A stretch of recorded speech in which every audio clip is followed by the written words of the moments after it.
नमस्कार मंडळी, आज करतोय आपण पुरणपोळी. पुरणपोळीचे तर व्हिडिओ भरपूर आहेत, पूर्ण अगदी सविस्तर व्हिडिओ मी टाकलेले आहेत माझ्या चॅनलवर. पण मी आज तुम्हाला थोडीशी माहिती देते ज्या नवीन मुली आहेत त्यांच्यासाठी. ज्या मुली नवीन पुरणपोळी करणार आहेत किंवा ज्यांचं नवीन लग्न झाले त्यांच्यासाठी 2 टिप्स सांगते मी. पुरणपोळी करताना गव्हाच्या पिठाचा जर तुम्ही पूर्ण पोळी करत असाल तर त्यात 2 चमचे साधारण मैदा मिक्स करा. त्याने काय होतं तर त्याने पोळी सहसा फुटली जात नाही. तर गव्हाच्या पिठाचं पहिल्यांदा करत असाल तर तुमची पोळी फुटेल. हरभऱ्याची डाळ जर तुम्ही 1 किलो शिजवली असेल तर त्याला 1 किलोच गूळ घालायचा, तर पोळी खूप सुंदर लागते. आणि तुम्हाला मसाल्याचं तर मी दाखवतेच आहे पुढं, तर चला बघूया. आणि जर तुम्हाला काही ह्याच्याबद्दल प्रश्न असतील तर तुम्ही नक्की मला कमेंट करून विचारा.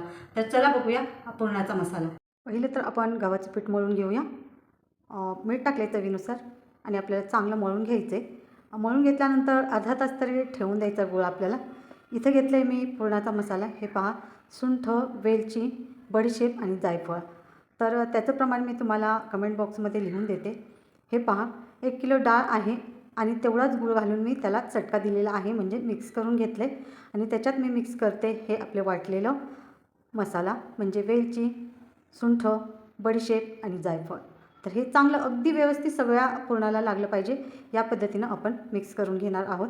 तर म्हणजे पुरण वाटून झाल्यानंतर हा मसाला मिक्स करायचा आहे. तर आपला पूर्ण मसाला मिक्स करून झाला आहे.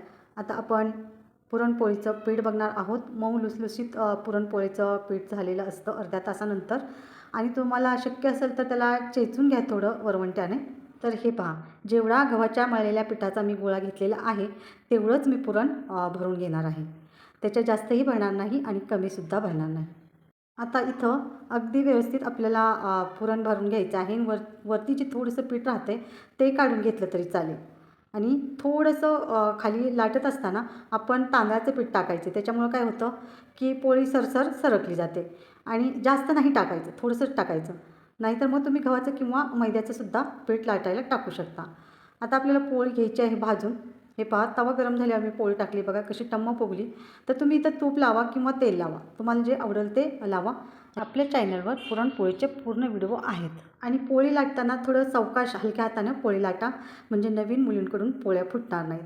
तर अशा पोळ्या मी सांगितलेल्या पद्धतीने करा. आणि काही जरी तुम्हाला अडचण आली तर तुम्ही कमेंट करून मला विचारू शकता. हे पहा, माझा तर स्वयंपाक पूर्ण झालेला आहे. ही पोळी जर एकदा तुम्ही खाल्ली ना तर सतत अशीच पोळी करणार. बघा तुम्ही, पैज लावा.